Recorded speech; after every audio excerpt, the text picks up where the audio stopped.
So it always gets weird when I'm asked to speak because I'm so humbled and honored to be in front of great people and seeing my scholars from CMSD going on to great things. So first of all, I would like to thank Y.O.U for allowing me to have a quick conversation with you, but I would also like to thank the sponsors for doing this work. So on the education side, I always say that I'm preparing my scholars for college and careers. That's the work that I do every single day for 40,000 kids. But I can't do this without great partners who think of these types of opportunities so that my students can see how the work that they do in their classroom actually makes an impact in their real lives and with wonderful corporate sponsors. So I just want to give a round of applause to everyone that helped make this happen and also Y.O.U. So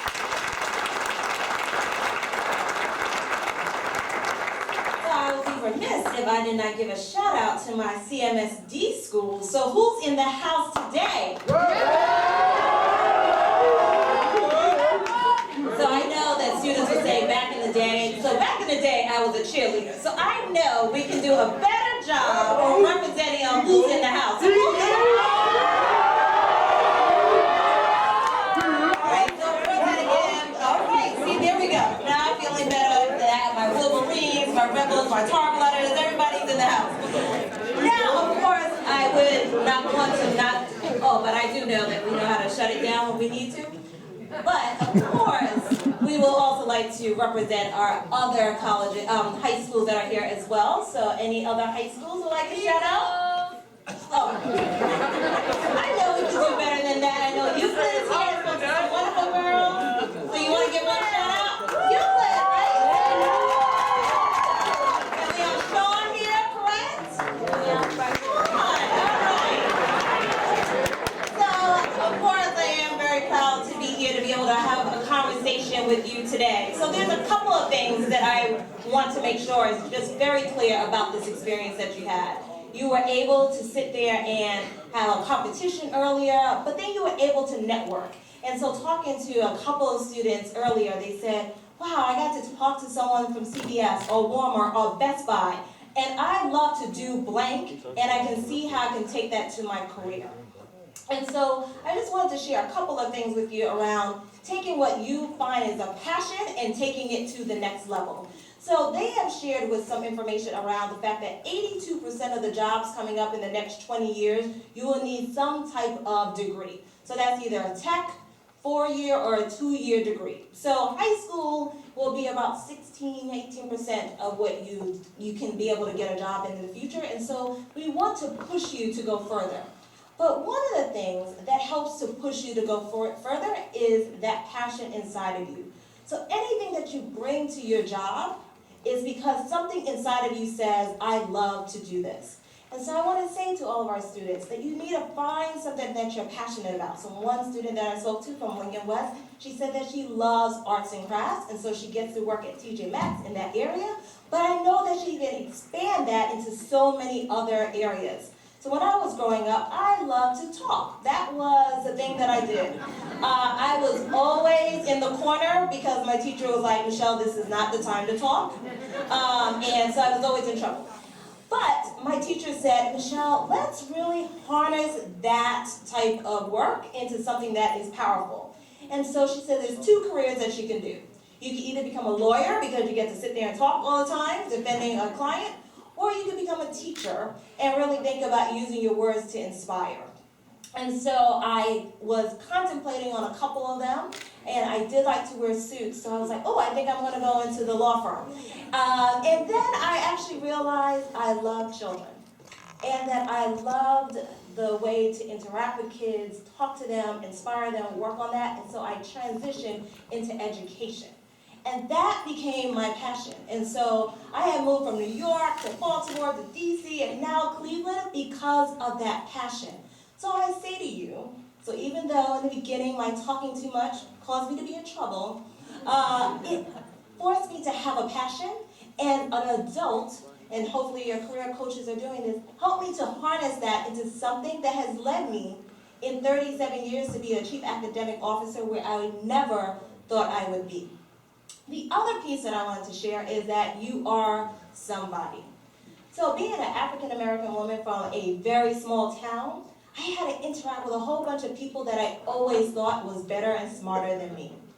And I had someone pull me to the side and say, why are you allowing someone else to prejudge you?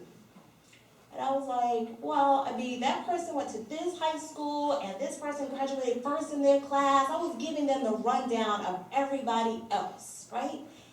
And my teacher said, but what are you great at? Why are you on earth? Why are you somebody? So I say to all of you, you are somebody. So I want you to repeat after me, I am somebody. I am somebody. So earlier I heard how loud you can get. See, that's why I did that. So I know how loud you can get. So we're going to try that again. I am somebody. I am somebody. And so when anyone comes to you and tells you that you're not, you sit there and run down the facts of why you are somebody. That you're the first in your family to go off to college, that you're the highest student in your classroom in English or math, that you're able to do arts and crafts, that you're strong in electronics, and that's why you want to work at Best Buy. Those reasons, your passions, are the reason why you can say, I am somebody. Last but not least is not allowing anyone to stop you. So another thing that does happen in our world is that sometimes people will put up barriers for things. And so as I was going through my education process and then going to jobs, I remember someone stopping me and saying, you know what, that job, you're very young. I'm not too sure that you could actually handle being a principal at 27 years old. That's really young. I think you need some years. And then I thought to myself, I am somebody, first of all, and you're not going to stop me because I know what I bring to the table can make an impact. And so I say to you that you are not going to allow anyone to stop you. If you want it, you go after it. If you desire it, you make it happen. If you want it the most, you will get it.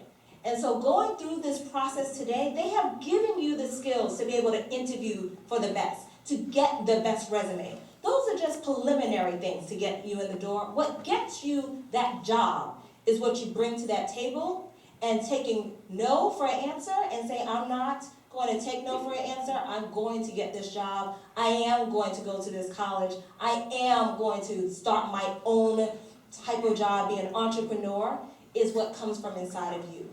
So as I close, I will turn to a great philosopher, and that's Pharrell Williams.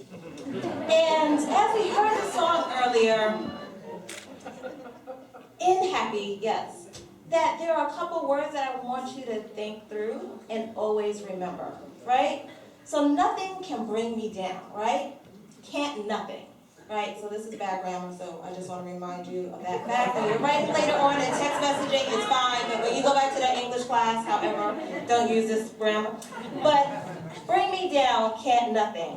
Bring me down, my level's too high. Your level is too high. Like Y.O.U, unlimited, the U in it is unlimited. There is nothing that can stop you. Your life is unlimited, and you can go as far as you want. I'm very proud of every single student in here. I am very proud about hearing where you're going to go. As I was talking to Orlando earlier from John Adams, I said, remember, yeah, rebels, remember me when you hit the top. Every single one of you can hit the top. So thank you again.